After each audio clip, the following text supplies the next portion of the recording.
guys, welcome back to my channel. In today's video we're going to be doing a full face of makeup from Wet n Wild. I pretty much have a complete full face primer, foundation, setting powder, eyeshadow, brow pencil, pretty much everything. For the longest time I wasn't shopping with Wet n Wild because they had been taken off the 100% cruelty-free list, so I wasn't sure. It's like the cruelty-free status was kind of up in the air for a little while there. And then I recently saw that they have been put back on the full cruelty-free list, so I went ahead and I grabbed a whole bunch of products. Some of my favorite staples, which is the Photo Focus foundation. This one was one of my absolute favorites. I'm so glad to finally have it back in my collection. Before we get started, if you are not already subscribed to my channel, I would love it if you would consider subscribing and joining my little family. And if you'd like to be notified of any videos coming up in the future, just be sure to tap the notification bell down below so you get notified each and every time. And if you are not already, I would love it if you would also consider following me on Instagram and TikTok. All right, let's start with primer. We're going to be using the Photo Focus Face Primer in Matte. I don't think I've ever used this formula before. I think this is the first time that I am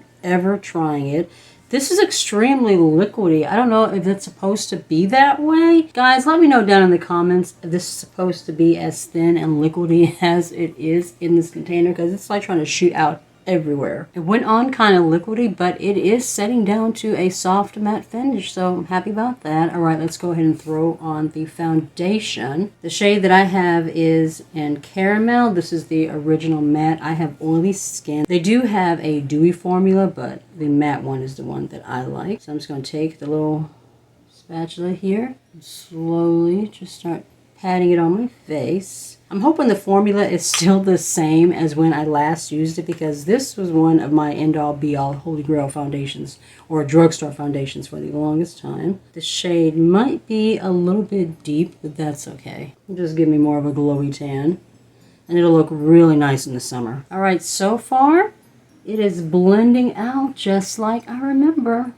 Nice and smooth, beautiful even coverage. I'm so happy to finally have this back in my collection. You might hear some real world noises. I have my window open. It's kind of hot in here, but it's like 60 degrees outside, so I went ahead and I opened the window. For concealer, we're going to be trying out the Megalast Incognito Concealer. This is in medium golden. This is another product I've been wanting to try for a longest. I'm going to put a little bit in here. I'm not wearing a corrector today. I want to see how well this concealer works on its own without using a corrector.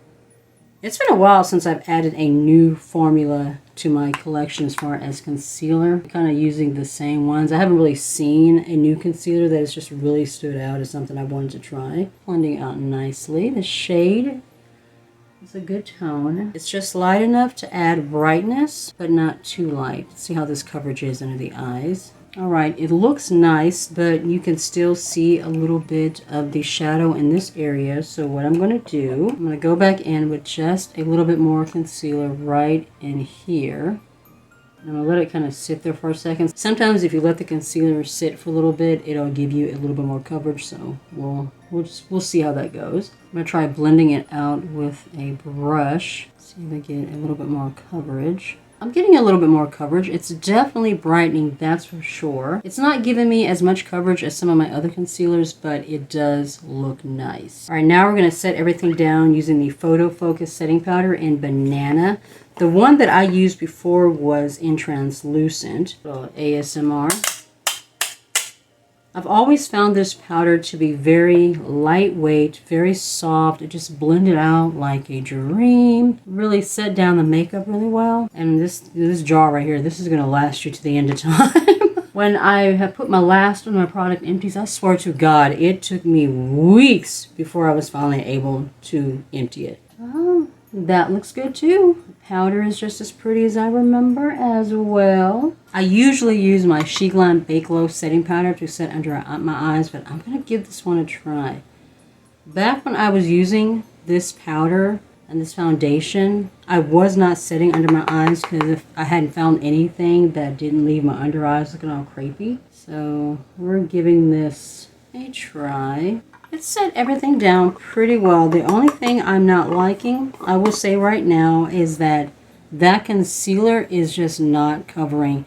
You can see those dark shadows coming through I'm not happy about that. I'm sure that if I used my Becca Under Eye Corrector with it, it would be just fine. So this concealer is definitely not one that I can use on its own. Alright, let's move into brows. I grabbed this Brow Setter pencil. It is in dark brown. This is my first time using this as well. Go ahead and brush my brows up just a little bit. Alright, so far that is going on pretty easily. The shade is a good one for me.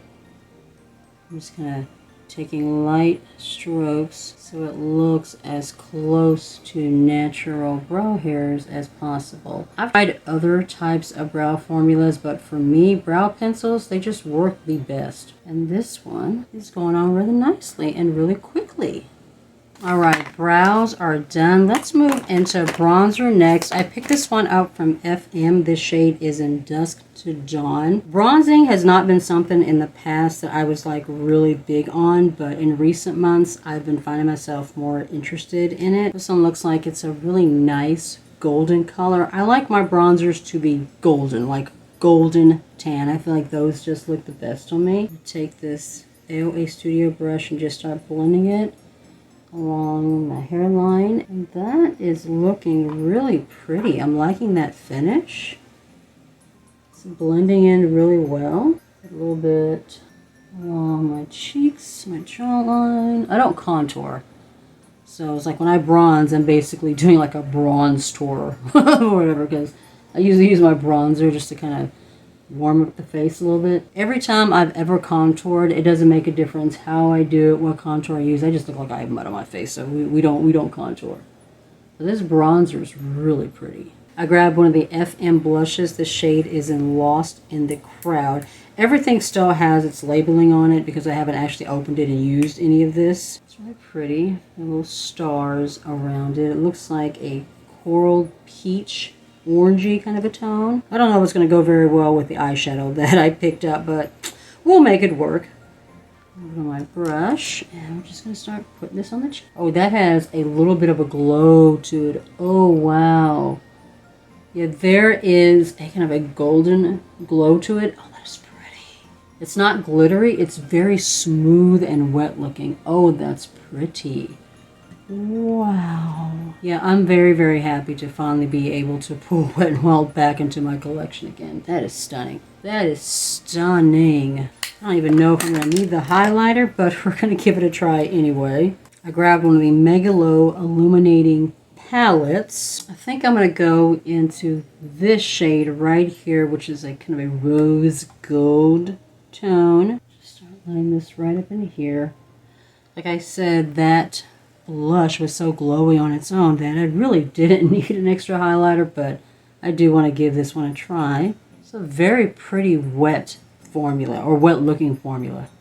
Alright, let's set everything down real quick. I did not get a setting spray. I'm just going to use this Maven Beauty Rose Water one. I've almost emptied this. This one is currently in my project empties.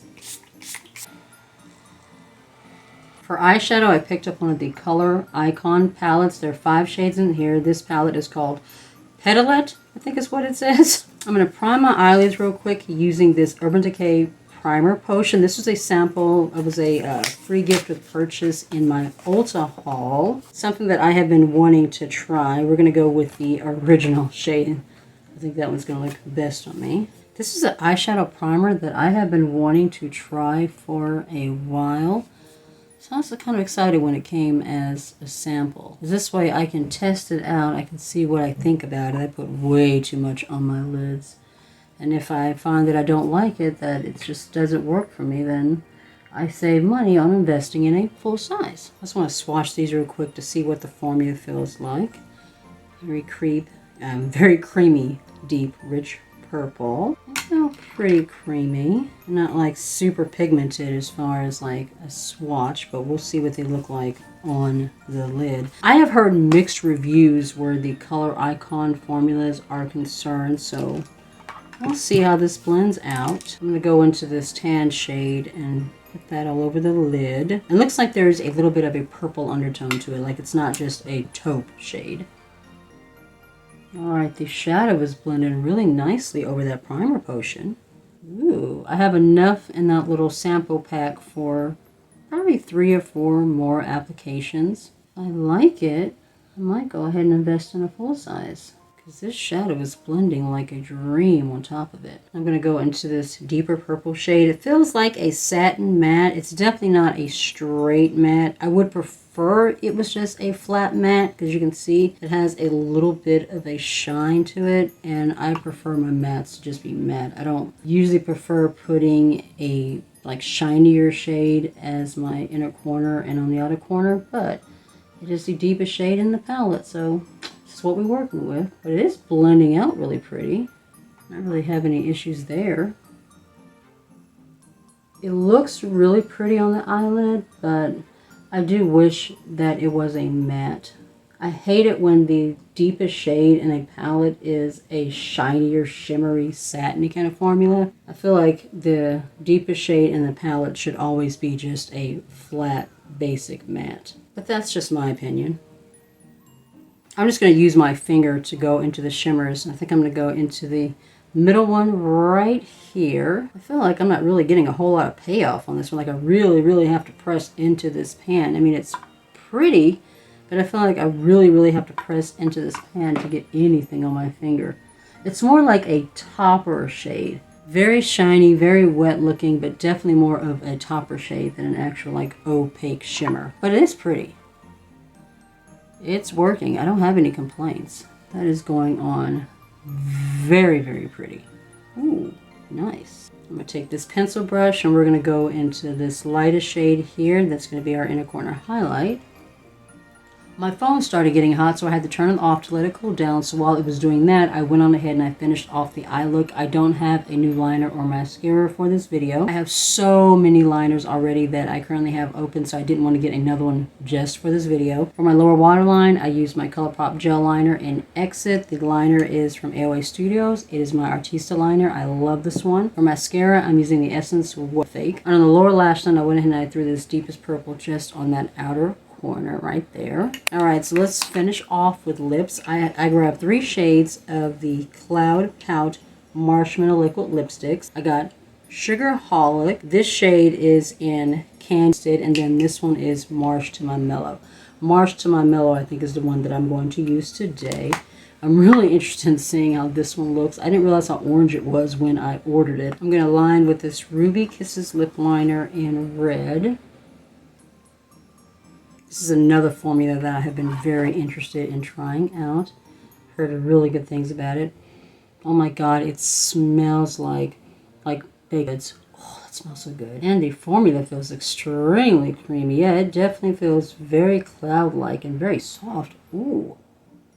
I'm liking the way that feels. Alright guys, and that is everything. I love the way that this lip went on. It feels so incredibly creamy and comfortable. The foundation and the powder are just as beautiful as I remember. The only real fail was the Incognito concealer. I just felt like this did not give me the coverage that I was hoping for. I mean, you can see even now those little shadows that are coming through. I'm going to try it with my Becca Under Eye Corrector, but on its own, it just really didn't do much of anything. Also, the eyeshadow palette, it was pretty, but it's not my favorite formula. I have other palettes in my collection that are really affordable brands that blend a little bit better than this one. And I really wish the deeper shade in the palette had been a matte and not, you know, a shiny shimmer. I mean, it looks pretty, but I definitely would have preferred that shade to be a matte. The bronzer blended beautifully as well, and this blush, this formula is stunning. I might have to go back and grab a few more shades of this.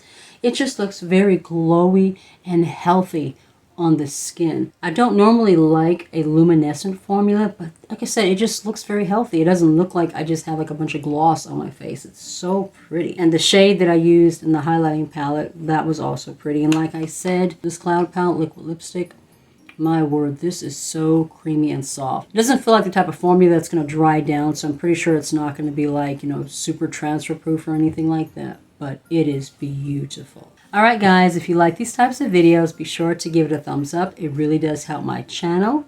Be safe, take care of yourself, and I'll see you in the next one. Bye.